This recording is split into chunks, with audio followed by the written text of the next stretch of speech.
If you look around my office, you might realize I have kind of a love for dark, twisted cartoons. And a lot of that may be because I grew up with a lot of dark, twisted cartoons. Now, I'm not talking about the ones like Batman or ones that were meant for older kids. I'm talking about the ones that were meant for little kids, and they probably should have been made for little kids. And I loved the hell out of them. I enjoyed how much they scared me. I loved how every time you got through one, you felt a little tougher.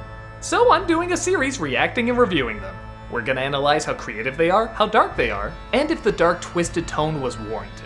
So join me in taking a look at some dark tunes.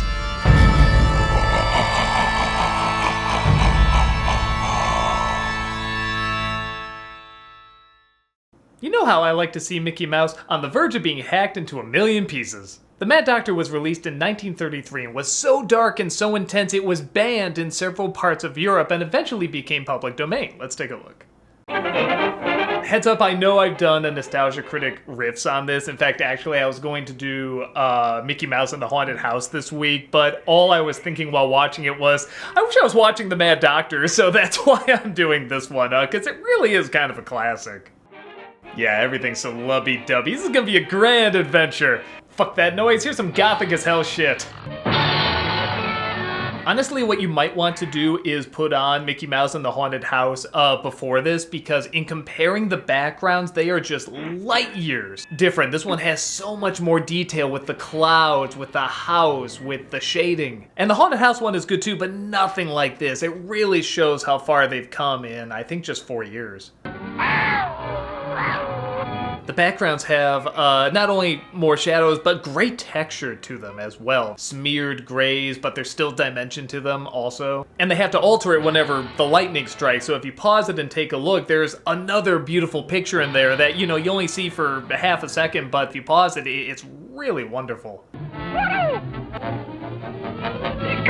Walt Disney, by the way, still does Mickey's voice at this time. This is still pretty early on. I think it's Fun and Fancy Free is the last time he officially did Mickey's voice. So anytime before then, that's always Walt Disney.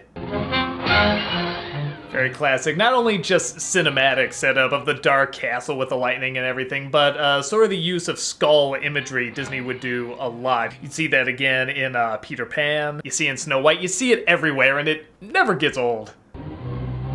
Now, the Mad Doctor has always gone under that name anytime they've used him in video games or anything like that, but you see his name was originally Dr. Triple X. Which, I mean, come on, for a Disney property having a character called Triple X, I don't see the problem. Especially Dr. Triple X, that can't lead to any possibilities. It's also not surprising that they use this short tied into so many video games, because whenever I watch this, I think Castlevania. You have the bridge falling there, you have bats flying around that you have to stop, you have obviously this giant castle with the lightning and everything. I'd be very shocked if the creators of that weren't inspired by this, or at the very least saw it. There's two things that are repeated from the Haunted House episode. One is the door locking itself, seemingly supernatural, and then the other is these animated bats. These are the exact same bats that they used in that episode, which is ironic because they also reused animation in that one from the Dancing Skeletons. I know, it's almost like Disney does that a lot. I love shots like this during this time period because look at that, you have stuff in the foreground, you have stuff in the background, you have stuff in the middle, and it's just loaded with things. You could look at this pause for like a good minute, and I don't think you would see everything in the picture still. Again, count how many video games you've seen that has that setup. I think it's impressive that that was hand-drawn. There was no computers or rotoscoping used in that at all. As far as I know, that wasn't traced. That was all just drawn from hand, and it looks damn impressive for that time period. That's probably the closest to 3D animation they had at that time.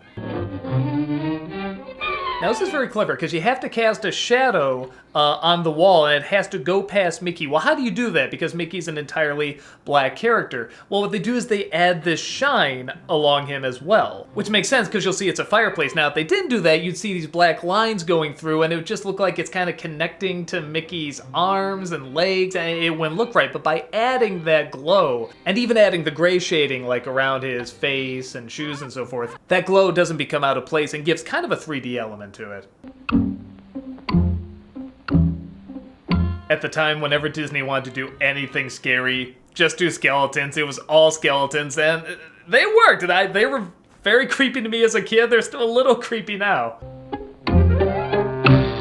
That's one of my favorites. How do you animate a skeleton to blow out something when it doesn't have lips? They sort of somehow give it lips that go over the teeth. It must have been very tricky to draw and figure out, and it still kind of works. No child I know ever questions that.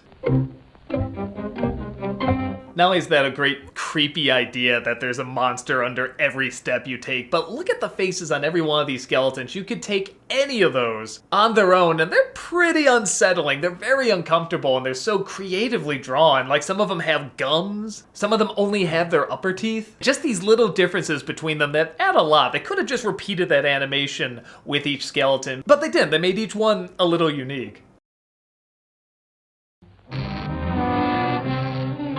Man, look how crisp the foreground is with the lighting and the shadow. I'm sorry, I just got done watching another scary Mickey Mouse cartoon with a haunted house, and it's amazing the difference between the two. You know, it's a shame it was banned and so many people found it scary, but at the same time, it's nice that people still remember it and look back on it fondly, and they do use this character in this scenario in so many other Disney-related properties with Mickey Mouse.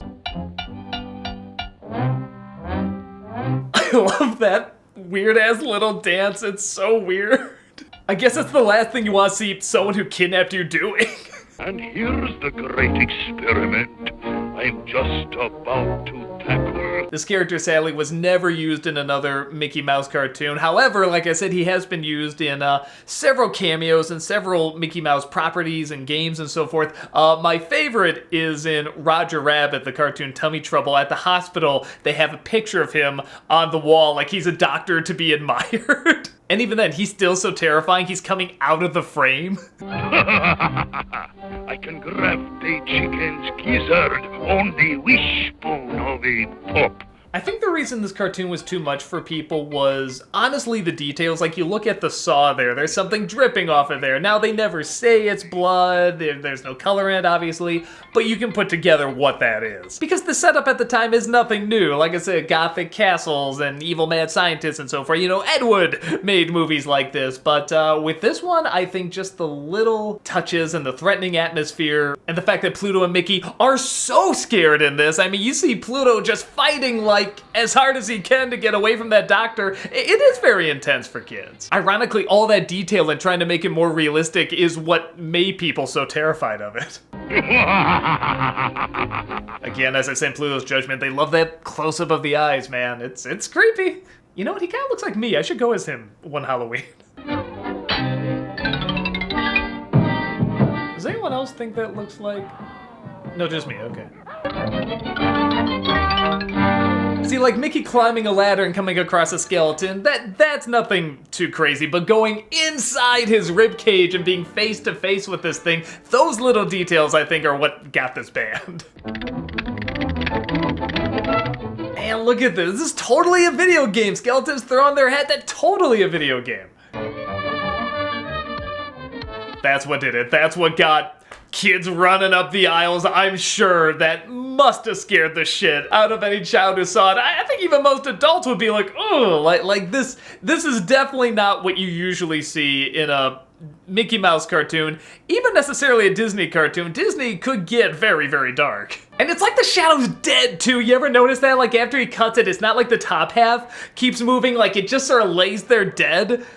And honestly, I don't know what'd be creepier. I don't know if it's creepier it lays there dead or if it actually did move with Pluto, like it's still alive. It's such a disturbing idea.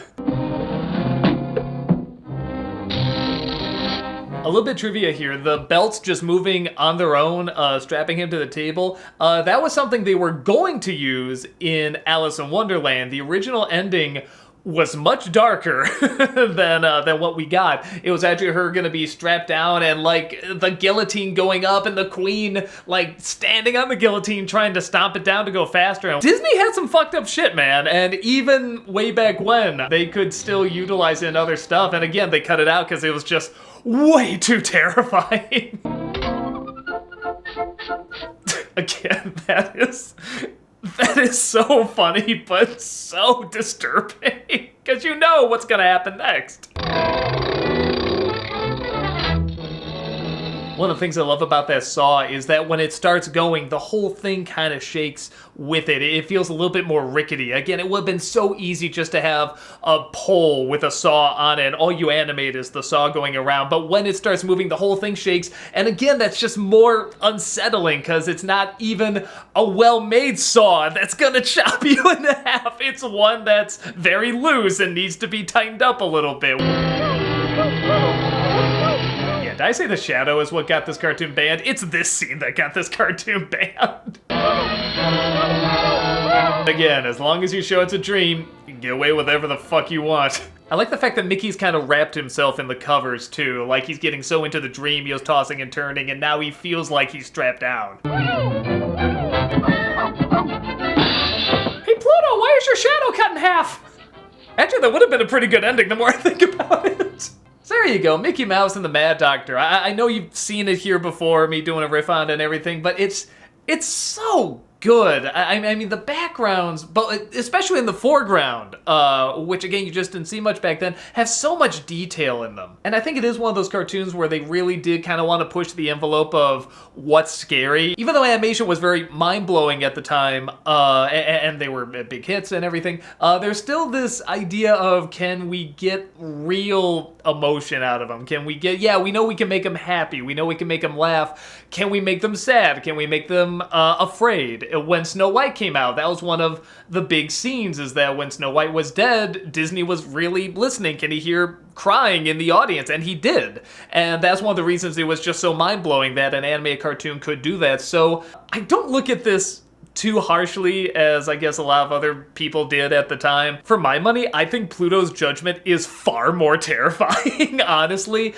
But this one has a lot of the classic horror film stuff that was very popular at the time, and it looks great. They capture it so well. There truly is a reason this cartoon keeps popping up in Disney media, and it's not just because it's public domain. I think, if anything, the fact that they keep using it, even though they didn't renew the copyright on it, shows how much they do have kind of this love for it. I think it is kind of that Mickey Mouse cartoon that was a little dangerous, that was a little uncomfortable, which was, you don't see that much in a Mickey Mouse cartoon. They're usually very upbeat and very happy, and this is the one that really, really tried to scare you. And again, I think kids really, really have an appreciation for things that try to legit scare them. It shows they can get through it. It shows there's a lot of creativity that you can find in the darkness as well. So I love this stuff. I really think it's a great, creepy cartoon. Check it out. It's a classic. You can find it anywhere. It's public domain.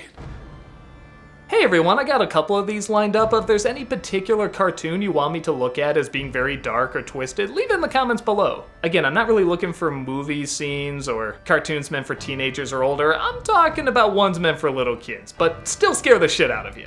Whether it's an old cartoon or a new cartoon, let me know what you want me to look at.